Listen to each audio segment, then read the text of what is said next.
program. All right, if you can hear me, clap your hands 2 times. Okay, we got some energy in the room.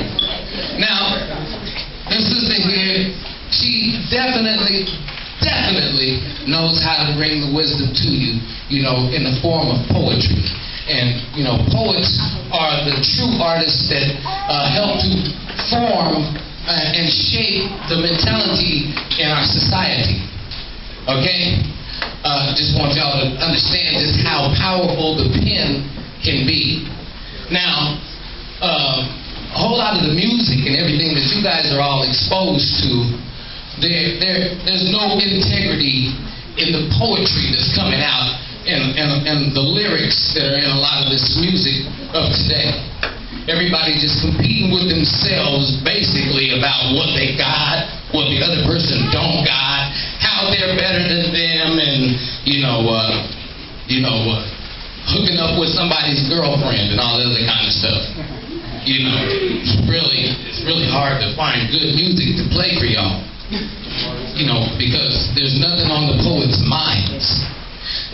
What forms and molds a society is what is on the poet's minds. Do you understand that?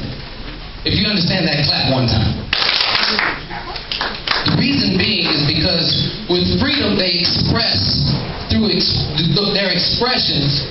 They do that with freedom, so therefore they're writing about things that are concerning, that they feel, things that they see, and not just what someone else is writing about.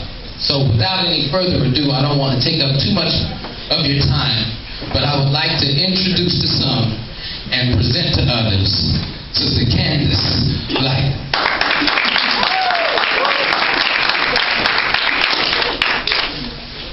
Can everybody hear me? Yeah. Okay, I'm not going to use the microphone.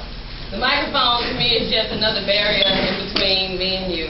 And plus I'm intimidated by microphones. So raise your hand again if you like to write. What? Raise your hand if you like to write. So a lot of y'all write. Okay, that counts. All right. Raise your hand if you like to write poetry. Yeah, so numbers went down. What are you talking about? One person tell me why you like to write, but you don't write poetry. I like to write because it's my getaway. When I have a book laid aside, I'll forget for about a couple months, and then I'll find it again, and I'll start. I don't know what happened. I just lose my mind, be writing something. Perfect. So you don't write poetry. All right. So you write journals. Okay. Absolutely everything.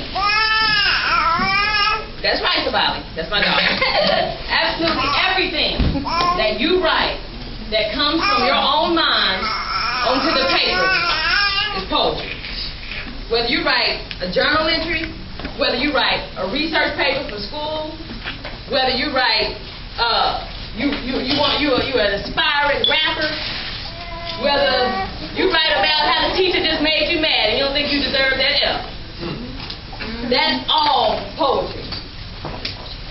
Poetry has brought our community together on a number of levels. I did it! But especially for the younger generation, what you need to understand is that the world in essence is going to challenge your creativity.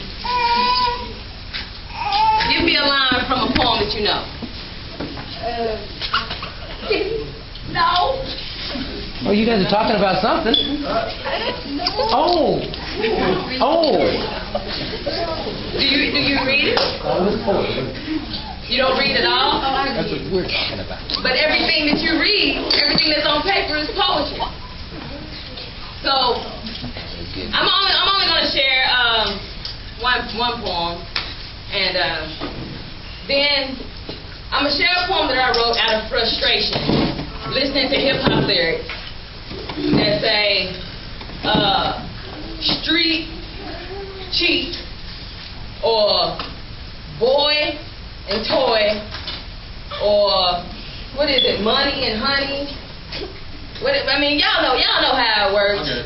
loosely and, behind, and whatever rhymes, whatever simple, taking completely away whatever creative element was originally inspired by the writing of poetry. So I'll share this piece.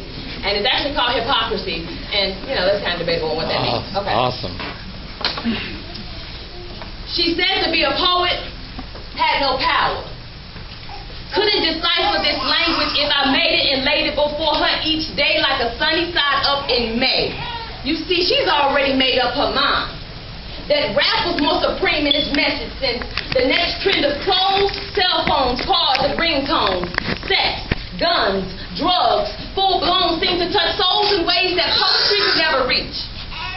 She thinks poets find beauty in irrelevance, like the death of a flower or the saltiness of a kiss. And see, rap is like the usual subjects are suspect. And the usual require no gut check or even intellect. So I'm afraid it's possible some of the poet content in this context could be the death of her ego. She is capitalism at its finest. And even with that platinum watch on, she forgets she's timeless, only to tell about words and go brizanes like fake chizanes, leave fizzanes on the necks of wannabe rappers. She is still waiting on Gucci Mane to be the next president. And isn't it eloquent how the language of ebonics has been evident in corporate America? She understands hip-hop's power. We've made our presence known with the power of words, bobbing heads to over-dramatized beats. What we've sown is what we've reaped, forgotten that rope even chokes on the way up, so she's stuck.